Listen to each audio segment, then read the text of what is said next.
din namin. Legal. Kumusta yung kalusugan niya? Kumusta yung kalusugan niya? Anong napag-usapan niyo about? Yan ang hindi ko alam kasi kung ano yung kanyang mga gamot, ano yung kanyang mga health conditions. Ang pagkakaalam ko meron talaga siyang mga health conditions, kaya siya may nurse na kasama lagi. And then meron siyang mga gamot at meron siyang mga gadget na kailangan na kasama niya lagi. Then, ang pagkakarinig ko kanina, mataas yung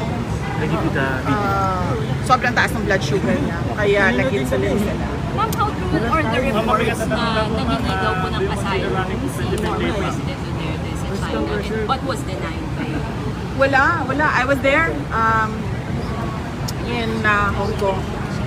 Wala siyang kausap from the Chinese government. And in fact, sabi niya, kung maalala nyo, 4 p.m. yung flight niya sa Cathay Pacific, di ba?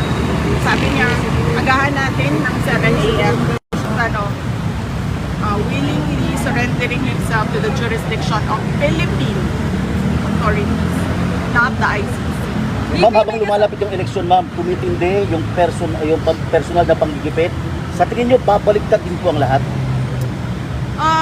Kaya nga sinasabi ko kanina, sir, nandyan yung tao. I mean, tagalin man nila si former President Duterte sa equation sa midterm elections.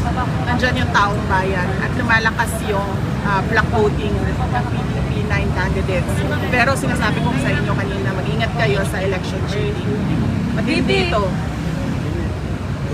Since wala na po yung kasama niya sa dyan. since tapos na po yung alliance niyo with President Marcos, may we know kung meron bang discussion before during the campaign tungkol dito sa ganitong issue na to? Kung did you ask President Marcos, meron bang promise for him not to turn over About former the ICC? president? Yes.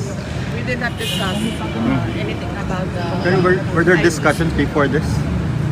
No, with President Marcos, no. There were no discussions with President Marcos, except that I wrote him a letter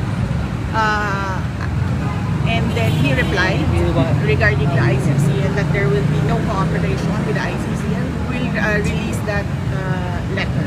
And how are you feeling, ma'am? How are you feeling? Sino ba kasama niyo sa sa plane? Ako hindi ko alam. Hindi kayo Sorry. Alam ko lang yung mga hindi nakasama sa plane, yung nasa labas. Kasama si Kitty, hindi nakasama. Nandoon si Kiki sa labas. Yes. And Common Law 5 nasa labas din. Yes, si Hanilet nandoon din. Okay. So sino po yung tatlo ma'am nakasama? I'm okay. I'm